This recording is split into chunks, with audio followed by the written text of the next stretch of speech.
Okay, we're into the book of Ruth, and Ruth is a story it's a love story. It's taking place during the era of the Judges, and so we just went through Judges and saw the tumultuous time there, and everybody's kind of doing what's right in their own eyes. And well, we find in the book of Ruth, the setting is just in the beginning. We'll look at chapter 1, verse 1. It says, "Now it came about in the days when the judges governed, that there was a famine in the land, and a certain man of Bethlehem in Judah went to sojourn in the land of Moab with his wife and his two sons.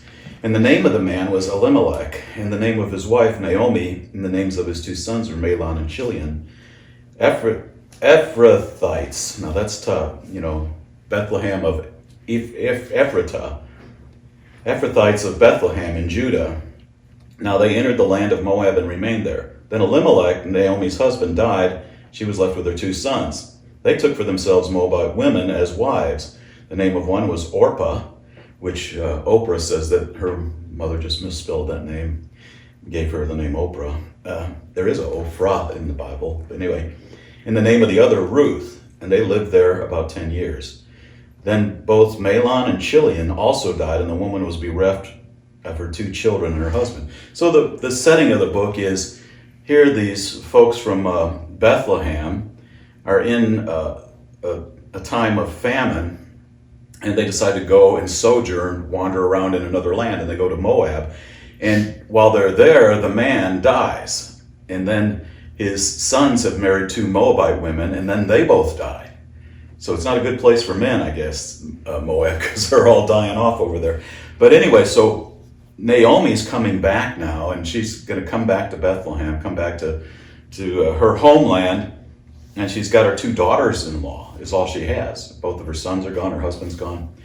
So, and both of the daughters-in-law are Moabites. Well, I don't know if you remember anything said about Moabites, but if you go back to Deuteronomy 23, some pretty strong language here. Verse 3, "No Ammonite or Moabite shall enter the assembly of the Lord.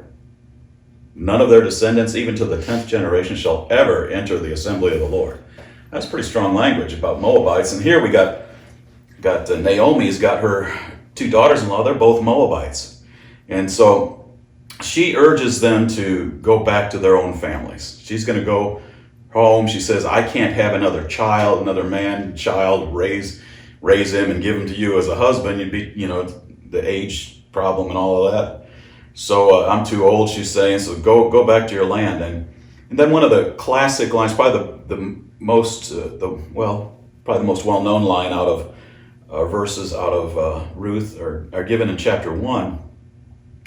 Orpah, she kisses her mother-in-law and leaves, but Ruth, it says, clings to Naomi.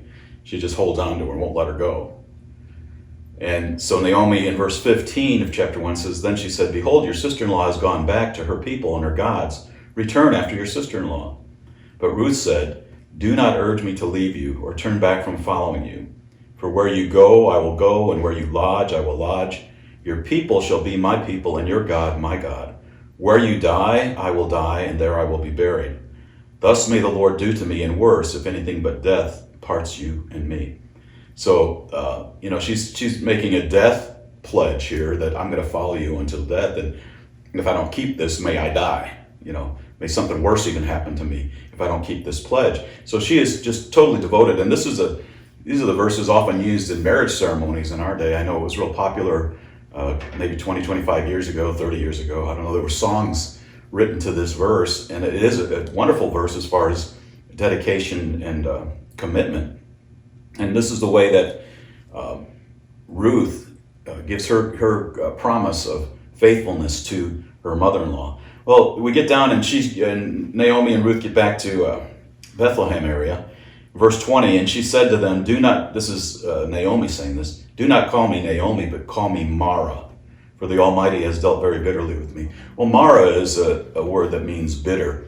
The name Mary comes from that. It seems like a lot of people had bitter lives and named a lot of their kids, a lot of their daughters Mary, especially throughout the scriptures. And there were a lot of hard times. And she's just saying, my life isn't I don't need to be called Naomi, which means pleasant. but I need to be called Mara, which is bitter. And she just had a pretty rough time, and you can understand why she would feel like that.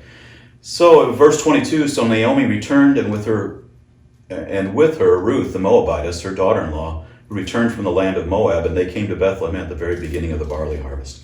So here they're coming in, and it's a harvest time. They're getting back in.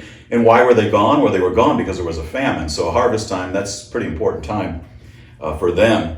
And Ruth goes out to glean in the fields. Now, gleaning was a way of taking care of people without just giving them something. It gave them a way they could earn, a living, earn some food. And so what happened is the people that grew, the farmers in those days that grew all the wheat and barley and etc., they would leave the edges of their fields unharvested, and people could come that didn't have much provision, and they could glean, they could get what they could out of those areas.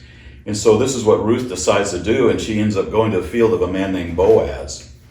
And we look in chapter 2, and Ruth finds a lot of favor with Boaz. It says in verse 8, then Boaz said to Ruth, listen carefully, my daughter, do not go to glean in another field. Furthermore, do not go on from this one, but stay here with my maids. Let your eyes be on the field which they reap, and go after them.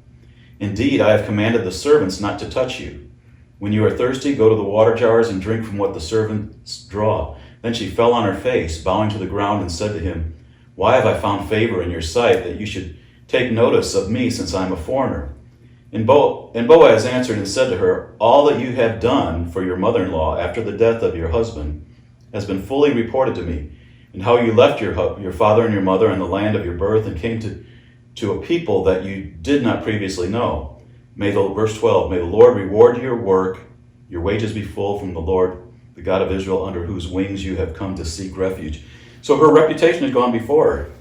It's a good testimony to do what's right, even in the hidden places, even when you don't know. It's not a direct proclamation of anything, but word spreads. Especially when the Lord wants to grant favor in a life, the word spreads about someone's life. And so Boaz had heard about Ruth's faithfulness to her mother-in-law, Naomi, and was doing all kinds of things here as we read through here, providing, telling his servants to let her glean in an area that's the harvest is still, or the barley is still up pretty high, and actually getting some extra for her and doing a lot of things for her. Feeding her at different times. So it's just like she was finding favor with Boaz. And in verse 1 of chapter 3, it says, then Naomi, her mother-in-law, said to her, my daughter, shall I not seek security for you, that it may be well with you? And now is not Boaz our kinsman, with whose maids you were? Behold, he winnows barley at the threshing floor tonight.